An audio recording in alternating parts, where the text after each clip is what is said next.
দর্শক, নির্বাচন কমিশন থেকে যুক্ত হচ্ছেন সহকর্মী মানিক শিকদার। কথা বলছি তার সাথে। মানিক, কি হলো আজকে নির্বাচন কমিশনে? নির্বাচন সংক্রান্ত কি খবর রয়েছে?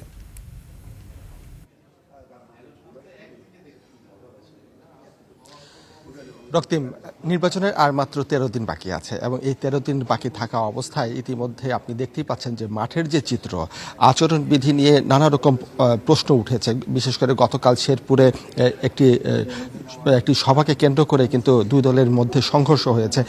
এই যখন পরিস্থিতি, আজকে সকালে কিন্তু নির্বাচন কমিশনারের সাথে সাংবাদিকরা বৈঠক করেছেন এবং সাংবাদিকরা বলছেন যে মাত্র ১৩ দিন বাকি আছে, কিন্তু এর মধ্যে সাংবাদিক এবং পর্যবেক্ষক যারা আছে, যারা আসলে পর্যবেক্ষণ করবে, নির্বাচনের চিত্র যারা তুলে ধরবেন, তাদের জন্য যে পরিচয়পত্রটি অর্থাৎ যে কার্ডটি আমরা পেয়ে থাকি, সেই কার্ডটি কিন্তু এখন পর্যন্ত স্বচ্ছ কোনো প্রক্রিয়ার মাধ্যমে আমরা কিন্তু নিতে পারছি না।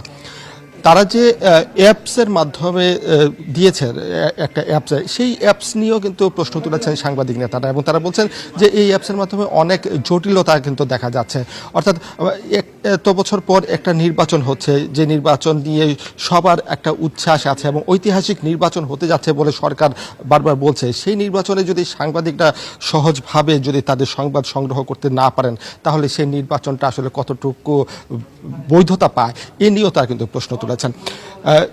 এখানে যে আরএফইডির সভাপতি কাজী জেবেল, তিনি কিন্তু এই বৈঠকে বলেছেন যদি রবিবারের মধ্যে সমাধান না হয়, তাহলে এই সাংবাদিক যারা আছেন তারা আসলে নির্বাচনের কাভারটা করবেন কিনা সেটা নিয়ে তারা এখন পর্যন্ত দ্বিধা। যদি সঠিকভাবে সঠিক সমাধান না হয়, তাহলে নির্বাচন বয়কট করতে পারে সাংবাদিকরা, এরকম একটা হুঁশিয়ারি কিন্তু তারা দিয়েছেন।